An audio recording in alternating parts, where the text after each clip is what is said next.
समाज शास्त्र में सामाजिक मूल्य होते हैं, उनको सोशल वैल्यूज कहा गया। चूँकि ये पश्चिमी विचारकों का प्रवाह रहा है, जो सामाजिक मूल्य या सोशल वैल्यूज की बात करते हैं।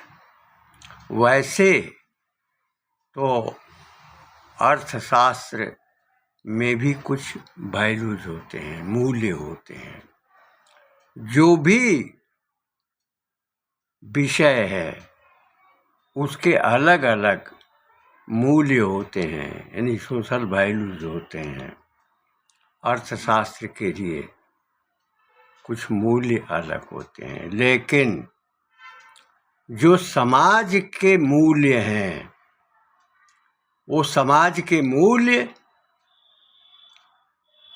देश पर आधारित होते हैं।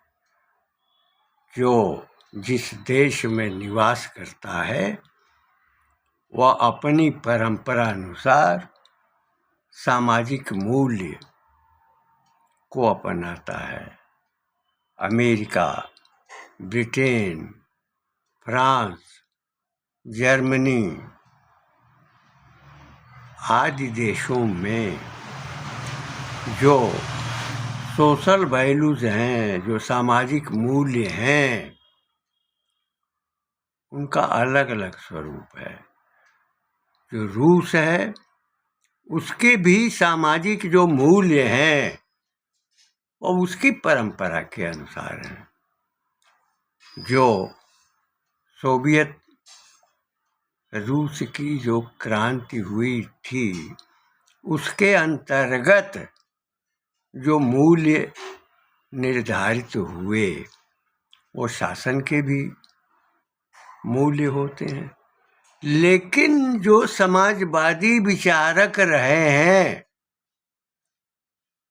पश्चिम के, उनकी दृष्टि में मूल्य कुछ और होता है। किंतु भारतवर्ष में उन्हीं मूल्यों की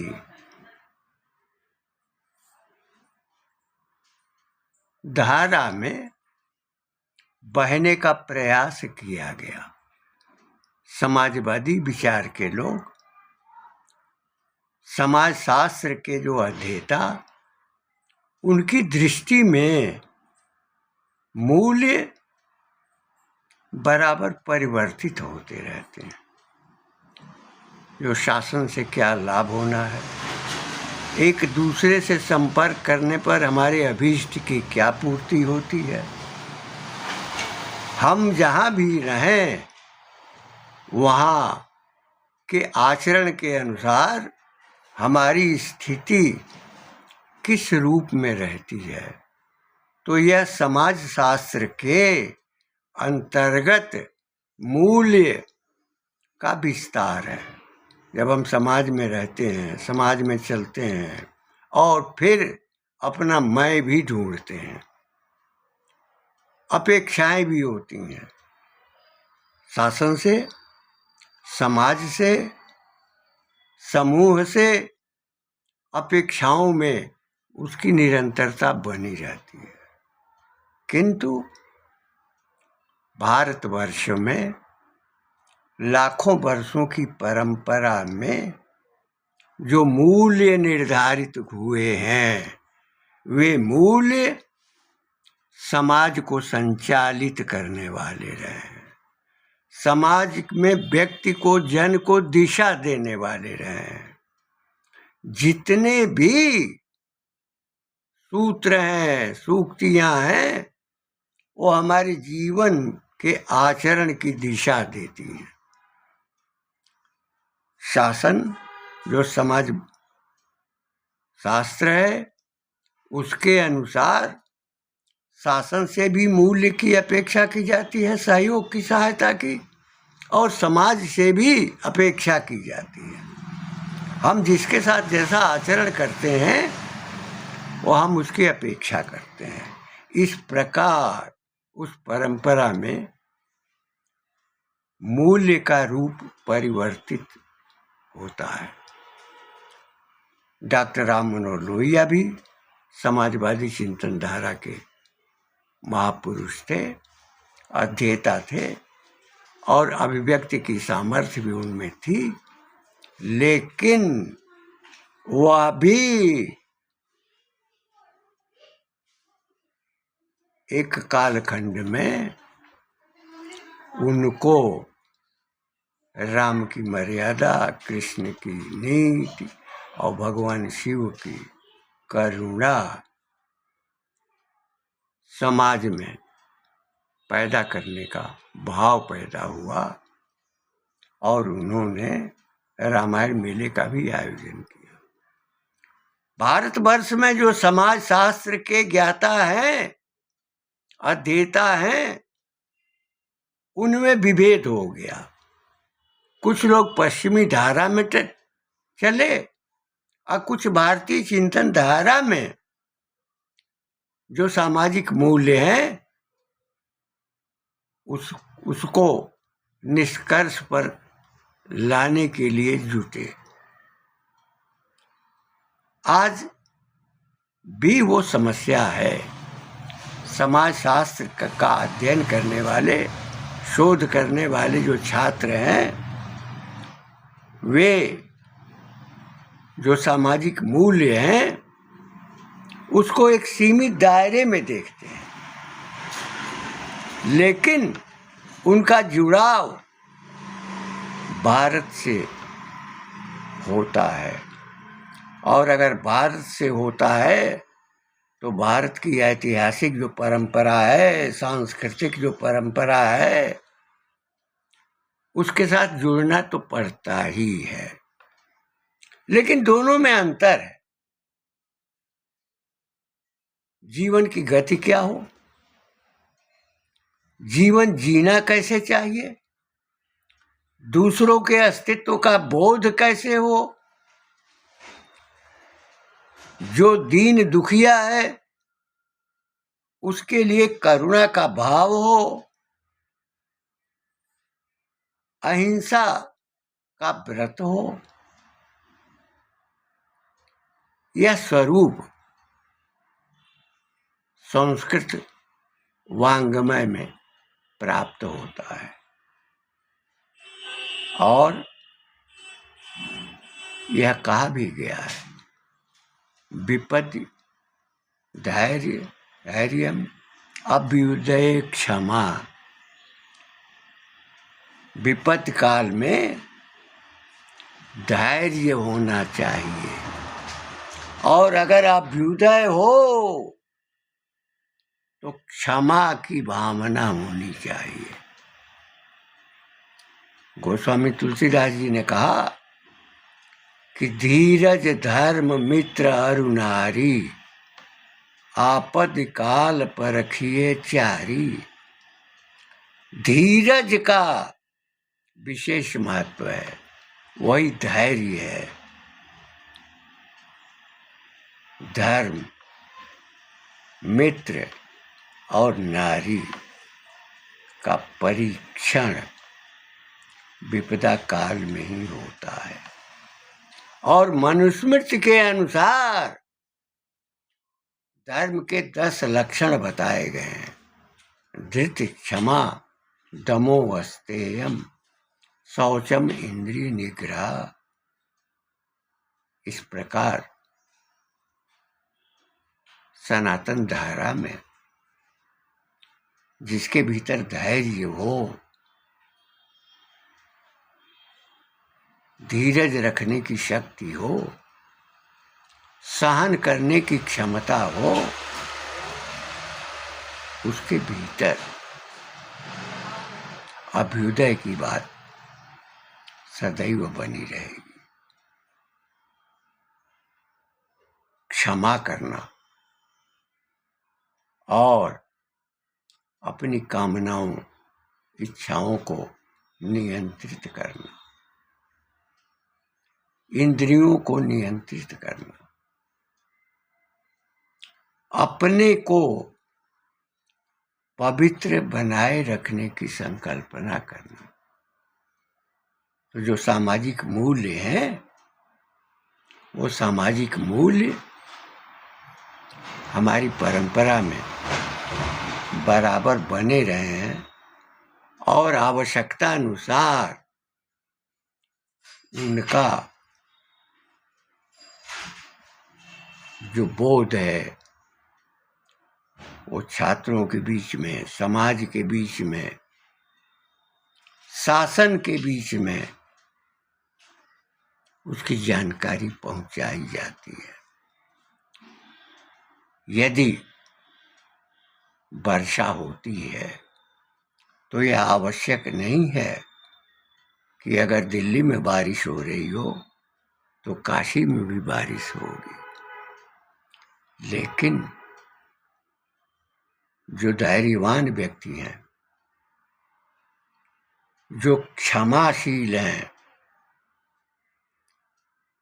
जिसके भीतर चौर कर्म करने की कामना नहीं है, चोरी करने की इच्छा नहीं है, दूसरे की भूमि, दूसरे की संपदा को हड़पने का भाव नहीं है, ये 10 धर्म के लक्षण बताए गए हैं। वर्तमान शासन इन लक्षणों में कितना खरा उतर रहा है, यह विचारणीय विषय है। समाज में जो सामाजिक मूल्य हैं, जो संचरण से मिलते हैं और संगत से जिनका बोध होता है और उसी के अनुसार अनुसृति से उनके व्यक्तित्व का विकास होता है, इस प्रकार समाजीकरण की प्रक्रिया भारतीय परिवेश में सनातन धारा के अंतर्गत है और वही स्वरूप समाजशास्त्रीय विचारकों ने भी, जो भारत के हैं, कुछ अंशों तक स्वीकार कर लिया है और इस दिशा में उनका अधीत भी है। यह कहा गया है,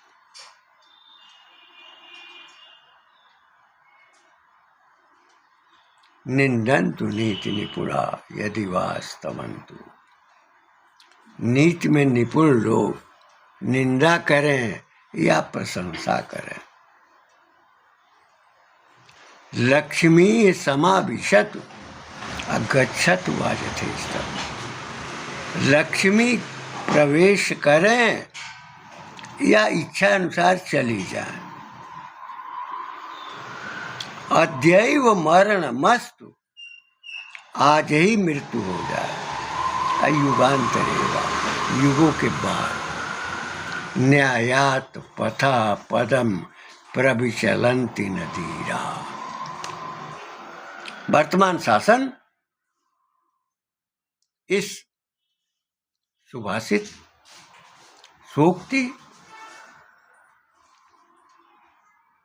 के अंतर्गत गतिमान है, चाहे आसाम हो, चाहे मध्य प्रदेश हो, चाहे दिल्ली हो, हरियाणा हो, महाराष्ट्र हो, मुख्यमंत्री उसका पालन कर रहे हैं, करने का प्रयास कर रहे हैं और उत्तर प्रदेश में भी परीक्षा बराबर मुख्यमंत्री की हुई है। तो धैर्य उनमें भी है और चाहे उनकी कोई प्रशंसा करे या निंदा करे, लेकिन न्याय के मार्ग से विचलित नहीं होने वाले हैं। ऐसा ही उदाहरण गृह मंत्री अमित शाह ने प्रस्तुत कर दिया है। निंदा भी हो रही है, प्रशंसा भी हो रही है, और उनके भीतर यह इच्छा नहीं है कि लक्ष्मी आमे या चली जाए, आज ही मृत्यु हो या युगों के बाद हो, लेकिन अपने मार्ग से वह विचलित नहीं हुए। और यह शासन का जो प्रधानमंत्री है उसके भीतर धैर्य है, क्षमा भी है,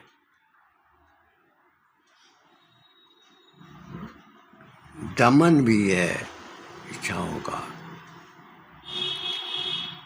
इंद्रियों पर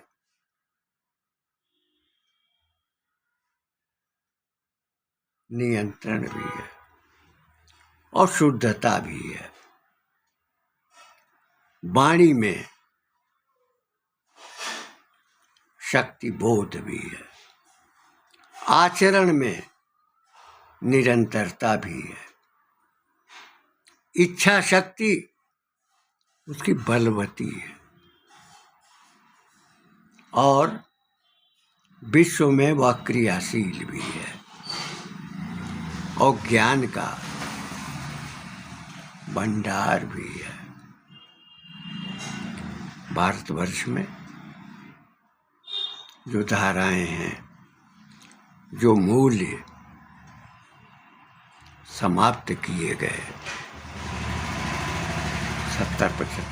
70 वर्षों के शासनकाल में, उन मूल्यों की पहचान बनाने का भी कार्य हो रहा है।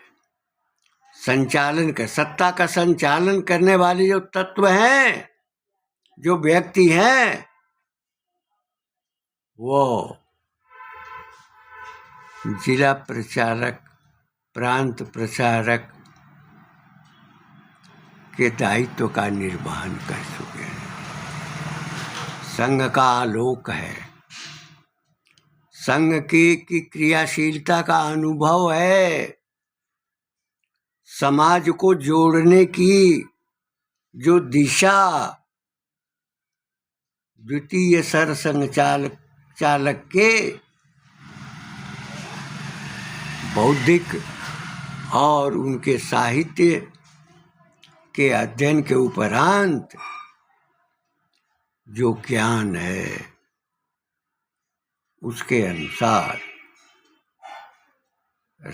देश का संचालन हो रहा है, और राष्ट्र भावना की अभिवृद्धि की दिशा में सत्ता चल रही है। विविध कठिनाइयां हैं, क्योंकि 70 सालों में जो कुछ भी संस्कारहीनता पैदा हुई है, जो समाजीकरण का अभाव रहा है, केवल अनुकरण की प्रवृत्ति रही है, यूरोपीय मानसिकता में जीने वाले जो सत्ताधिकारी रहे हैं, उन्होंने उन संस्कारों को विखंडित किया है। राजा हरिश्चंद्र का सत्य आचरण, उनके ऊपर नाटक बराबर आयोजित होते थे। तो सत्य पर डिगे रहना उनका भाव तत्परता में था, और संग्राम के लिए राजा दधीच ने जो हड्डियां दान की, उससे जो धनुष और वज्र बने, वह देश के लिए और राष्ट्र की भावना पैदा करने के लिए उनका दान था। राजा शिवी दया के प्रतीक थे और एक कपोत की प्राण रक्षा के लिए उन्होंने अपना मांस ही दान कर दिया, पूरा शरीर ही दान कर दिया। तो दया की भावना, तो ये मूल्य हैं त्याग के। जब कोई पीड़ित होता है, दुखी होता है, तो उसके प्रति हम न केवल सहानुभूति रखते हैं, बल्कि जो भी क्षमता में होता है उसकी सहायता भी करते हैं और जो अपने संपर्क के लोग हैं उनसे सहायता दिलवाते हैं। यह राष्ट्रीय स्वयंसेवक संघ के संस्कार के अंतर्गत है। निसंदेह बहुतेरे लोग विशेषकर उसी सामाजिक धारा के हैं जो भारत के पुरातन संस्कार हैं, लेकिन उनके भीतर लोभ की प्रवृत्ति, उत्कोच का भाव और अपहरण आहरण करने का मोह उनके भीतर है। समस्या यह है कि पीढ़ियां तो 20 वर्ष में बदलती हैं। कुछ लोग 25 और 30 वर्ष मानते हैं, लेकिन 2010 से 2025 तक के जो बच्चे हैं वह अंतिम पीढ़ी इस कालखंड की है। उस पीढ़ी के संस्कार, उनके सामाजिक मूल्य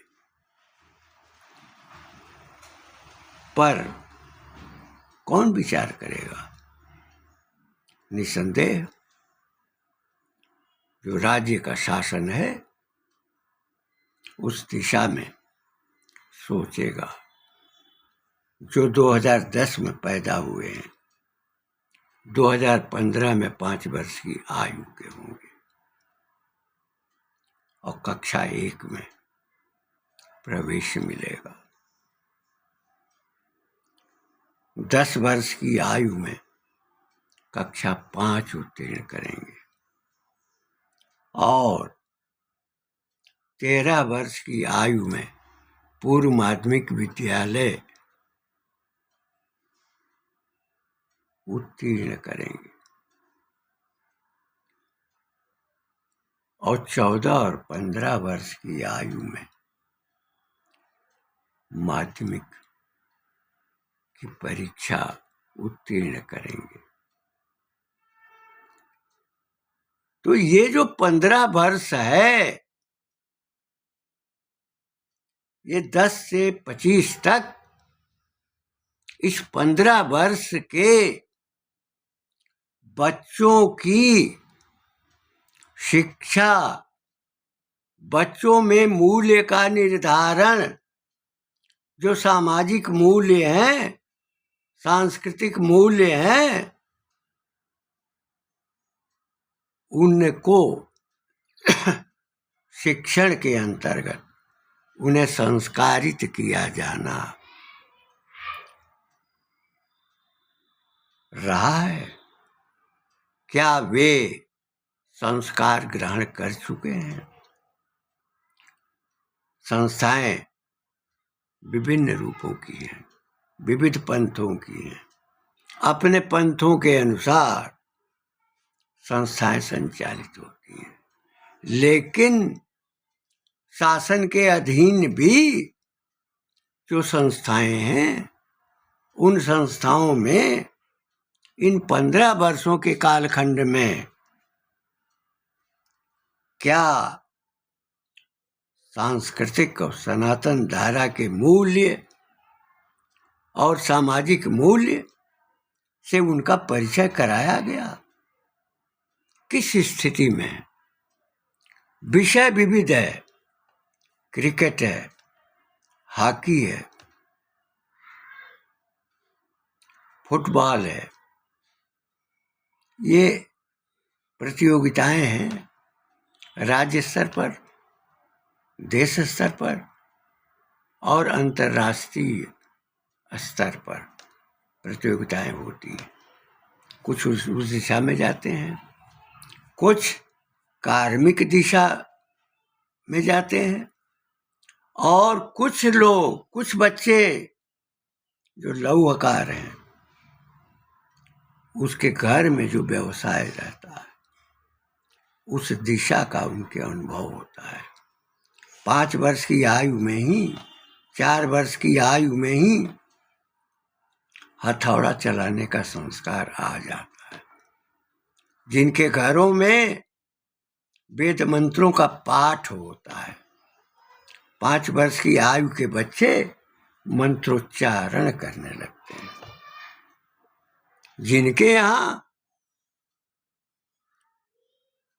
शिक्षण की परंपरा है, उनके बच्चों में शिक्षण करने की प्रवृत्ति का बोध होता है, उनमें अभिव्यक्ति पैदा होती है। इसी प्रकार से जो श्रमिक वर्ग है, उनके बच्चे जब संस्था में जाते हैं तो वहाँ वे सुविधाएं नहीं मिलती जो सब सुविधाएं आर्थिक स्तर वाले उच्च श्रेणी के लोगों के पास होती है। जिनके पास ज्ञान है, वो बच्चों का घर में ही शिक्षण करते हैं, या वे लोग जो शिक्षक की व्यवस्था घर में ही कर देते हैं। जो कोचिंग संस्थान है उसमें बच्चों का प्रवेश कराया जाता है। यह निर्भर करता है कि बच्चे के अभिभावक में कितना विस्तार है, और साथ ही संस्कारशील बनाने की, करुणापरायण बनाने की, दया की भावना लाने की, किसी के सुख में सुखी होने की, और हर छोटी बड़ी बात पर ध्यान न देने की भावना और संस्कार कितनों को मिलता है। जिनके भीतर राष्ट्र के प्रति निष्ठा नहीं, देशभक्ति का भाव नहीं है, निश्चय ही ऐसी संस्थाएं बच्चों के साथ, बच्चों के संस्कार निर्माण के साथ न्याय नहीं कर पाती। यही जो सामाजिक मूल्य है वो स्पष्ट दिखाई देगा कि बच्चे किस प्रकार के कार्य में रुचि लेते हैं। कुछ अपराधियों की संगत में आ जाते हैं और अपराध की दिशा पकड़ लेते हैं। कुछ के हाथ में मोबाइल होती है और मोबाइल पर वे चीजें देखते हैं जो उनके लिए उपयुक्त नहीं है। लेकिन अभिभावक को यह बताना चाहिए, यह ध्यान रखना चाहिए कि बच्चों को मोबाइल में अगर देखना है तो क्या देखें। ज्ञान की बात, संस्कार की बात, दूसरों के सहयोग और सहायता की बात जब उसकी चर्चा होगी, निसंदेह बच्चे संस्कारित होंगे। ये 15 वर्ष की आयु का जो वर्ग है, निसंदेह उसके लिए विचारण की आवश्यकता है, उसके दृष्टिबोध की आवश्यकता है, उसके जीवन की दिशा के अध्ययन की आवश्यकता है, उनमें गतिशीलता पैदा करने की भावना की प्रबलता की आवश्यकता है। शिक्षक कक्षा में शिक्षण करता है और संस्कार दे सकता है। परिवार में संस्कार मिलते हैं। इसी प्रकार ग्राम स्तर पर, जनपद स्तर पर और नगर में भी अड़ोस पड़ोस के लोगों के द्वारा संस्कार प्राप्त करते हैं। बच्चों में अगर नियंत्रण की प्रकृति है, उनके भीतर धैर्य है, तो उसको पैदा करने की आवश्यकता है। क्षमा करने की भावना पैदा करने की आवश्यकता है। और जो इच्छाएं हैं उनके दमन का बोध भी करना है। घर में पैसा है कि नहीं, हमारी इच्छा की पूर्ति होगी कि नहीं, इसका बोध बच्चों में होना चाहिए। ये संस्कार से ही मिलेगा। चोरी न करना, झूठ न बोलना, हमेशा अपने को पवित्र रखना, ये जो मनुस्मृति में जो 10 धर्म के लक्षण बताए गए हैं, वह अनादिकाल से भारत में जीवंत रहे हैं और आज भी आवश्यकता है कि बच्चों के भीतर इन लक्षणों को पैदा करने का प्रयास किया जाए। इसमें संस्थाएं सहभागी हो सकती हैं, जो चलचित्र है, मूवी है, वह भी सहभागी हो सकते हैं। साथ ही समाज में किससे संपर्क करता है बच्चा, किसकी संगत में रहता है, इस पर ध्यान देने की आवश्यकता होगी। मेरे आवास पर एक महिला आई। हमने जिलाधिकारी सौरभ चंद्र श्रीवास्तव जो वाराणसी के थे, उनके आग्रह पर पुलिस चौकी जयनारायण कॉलेज में स्थापित करा दिया था। वो महिला क्यों आई, संदर्भ ये है कि उसका लड़का हीरोइन पीता था और वह घर के बर्तन और जो भी सामग्री है वो ले जाकर के बेच देता था, पीता था। हमने उससे पूछा कि क्यों आई हैं, क्या काम है, तो उसने कहा कि हमारा बेटा घर का सारा सामान बेच देता है, उसको जेल में बंद करा दीजिए। यह चौकी के ही किसी सिपाही ने भेज दिया होगा, जो हमारे बस में नहीं था।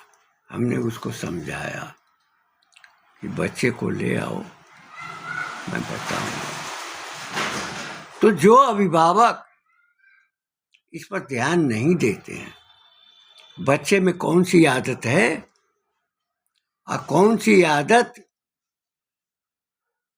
से सामाजिक नुकसान हो सकता है, पीड़ा हो सकती है, उपेक्षा हो सकती है, जो अभिभावक इस पर ध्यान नहीं देता, वाणी में नियंत्रण, सेवा का भाव, दृढ़ इच्छा शक्ति, धैर्य रखने का भाव, क्षमाशीलता,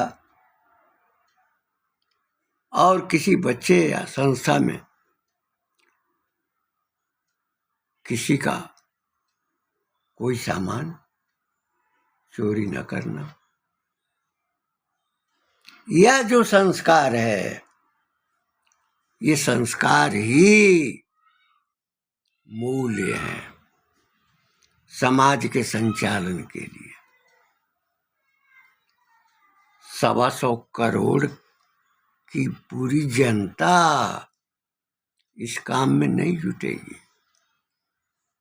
इस काम के लिए शासन के द्वारा निर्धारित पाठ्यक्रम होगा और समाज में संस्कार पैदा करने वाले लोग होंगे।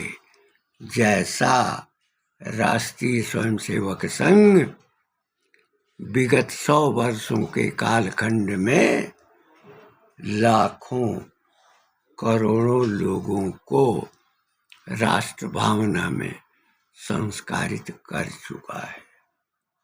इसीलिए उसका एक विशाल स्वरूप अखिल विश्व में प्रसरित है और उसका लक्ष्य ही है कि राष्ट्र का वैभव। तो राष्ट्र का वैभव अगर होगा तो वो संस्कार ही उसके वैभव है, आचरण और उसकी क्रियाशीलता ही उसका वैभव है। देश तभी सुरक्षित रहेगा जब तक राष्ट्र सुरक्षित रहेगा। जब तक राष्ट्र जीवंत रहेगा देश तब तक जीवंत रहेगा। 15 वर्ष की आयु के बच्चे अगर हम 2000 से सोचते हैं तो 25 वर्ष की आयु के बच्चों में कितने सामाजिक मूल्य हैं उसका भी अध्ययन करना पड़ेगा। इन शब्दों के साथ अपनी वाणी को विराम देते हुए मैं यह कहना चाहूँगा कि प्रत्येक कालखंड को बच्चों की मना स्थिति, उनकी अध्ययन क्षमता,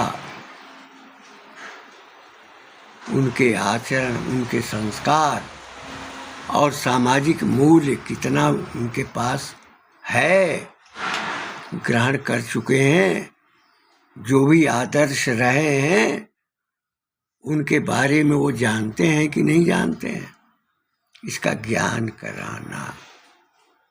जब ज्ञान होगा दानियों का, सेवा करने वालों का, दया का भाव रखने वालों का, सत्य पर अटल रहने का, तो निश्चय ही अगली पीढ़ी उसके अनुसार विकसित होती रहेगी।